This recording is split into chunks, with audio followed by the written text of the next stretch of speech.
Hello, in this talk I'm going to give you a brief overview covering the demography of the Near East during the medieval period. The word I want to start with here is diversity. The Near East during this time was a patchwork quilt of different faith groups, different ways of life, whether agricultural or nomadic, different ethnic groups, different religious groups, all spread across the region. Perhaps the biggest religious groupings were Christians and Muslims, but then within each of those broader faith categories you've got all sorts of different communities representing the various different groupings and communities and sects and denominations within each of those religions. There's then many communities of Jews, Zoroastrians, and even briefly Buddhists as well. There's also a lot of religious change.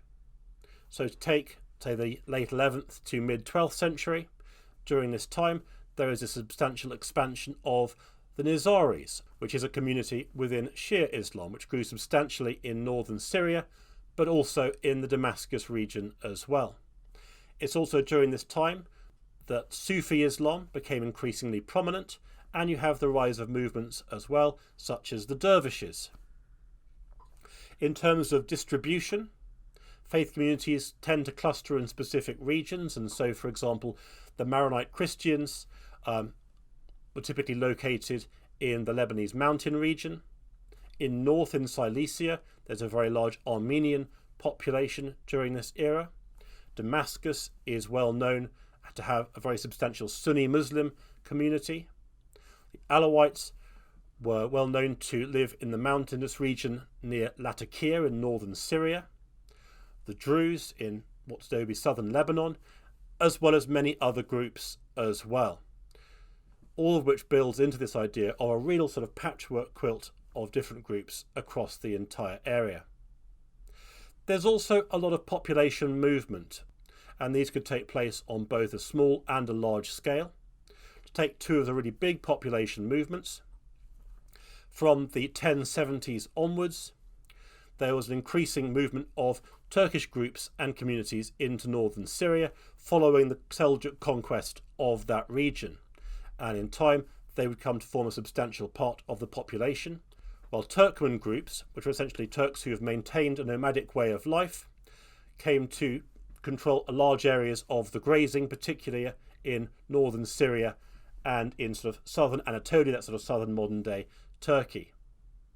Another major population movement is of course linked to the Crusades, with the expansion of the Catholic Christian community in many coastal areas of the Near East, linked to the rise of the Crusader states. So it's a very dynamic environment. There's a great deal of change. Now, another feature of the human landscape of the Near East is that it is very much an urban landscape, certainly compared to other areas in the world during this era. And some of the cities could be very large. Cities like Damascus, Aleppo, and particularly Cairo could be very, very substantial metropolises, and they had very large populations. And this reflects in part the trade routes that pass through the regions and their need for large markets both to buy and sell their various goods. But this is also an important feature of the human landscape of the region, because of course in those cities you have all sorts of different communities who therefore live side by side. Sometimes they do so with a fair degree of friction, sometimes they get on fairly well, but it all forms part of the broader relationship that is the history of the Near East at this time. And one of the interesting features of this enormous diversity is that the Near East becomes an area where there's a great deal of exchanging of ideas and recipes, architectural techniques. There are influences from across Eurasia as merchant caravans bring in goods from China and India and Central Asia and Western Christendom and all sorts of other areas, from Africa and from the Indian Ocean region, and all these goods are being brought to the Near East, which creates an incredible sort of area of cross-cultural ideas and new concepts and thoughts being generated. I could give a million examples of this, but I'm just going to give one particular story just to show this sort of transferal of ideas. And that is that there is a Muslim author called Usama ibn Munkid, And he relates the story in one of his works in which he describes how when someone is bitten by a leopard, that there is a danger that mice will come and urinate in that wound. And if mice do urinate in that wound, that there is a danger that the person who's been bitten could die. And so he says that he's even heard of one case where someone actually went out and went out onto the water to avoid these mice, to make sure that they wouldn't get anywhere near his wound. And he tied cats around his bed just to make sure that they could keep away the mice. Now, it's a very colourful story, but what's interesting is that a very similar story appears in a chronicle written from a similar time period in the Kingdom of England at this same time. And so I'm offering this story to you as an example for the transmission of ideas and concepts, in this case stories, across the area at this time.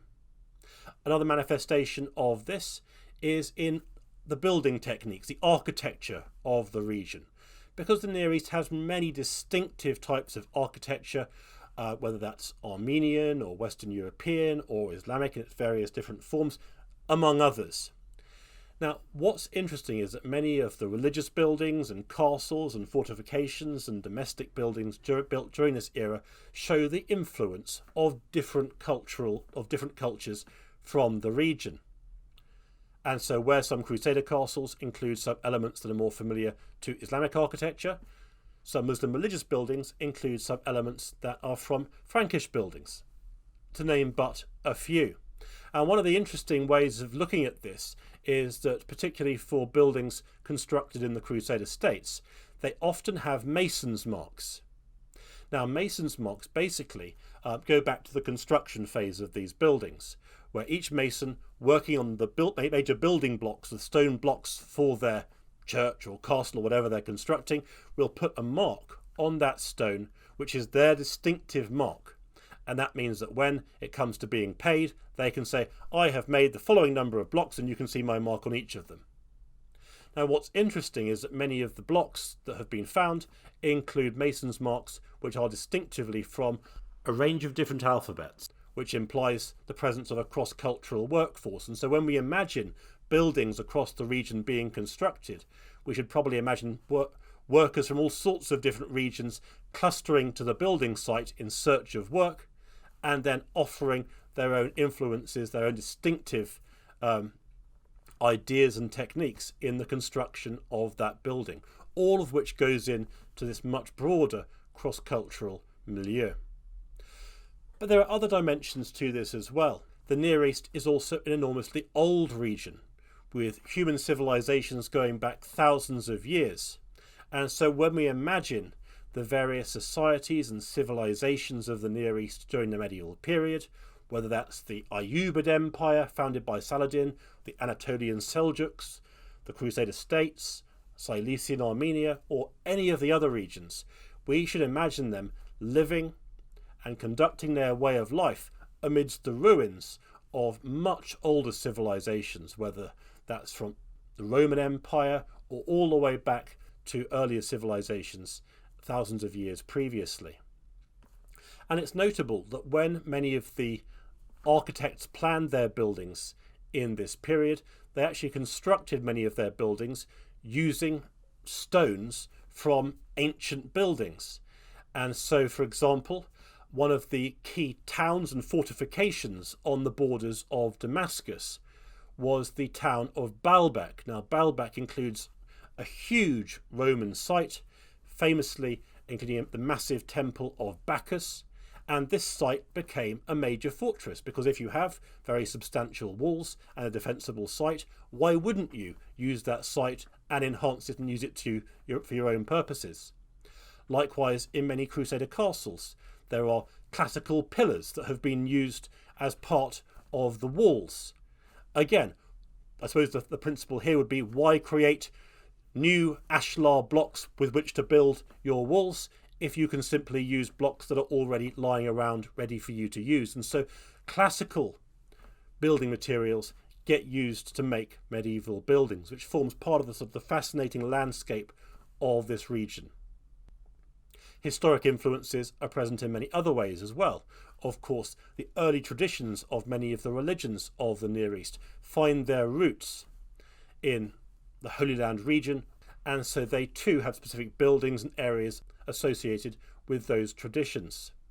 In some cases, we even have construction workers finding old coins from previous centuries as they're building their new castles as well.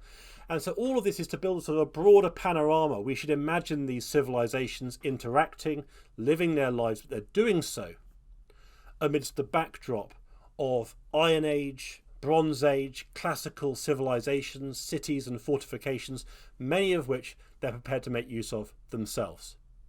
I hope you found this interesting. Please do have a look at the other videos in this collection.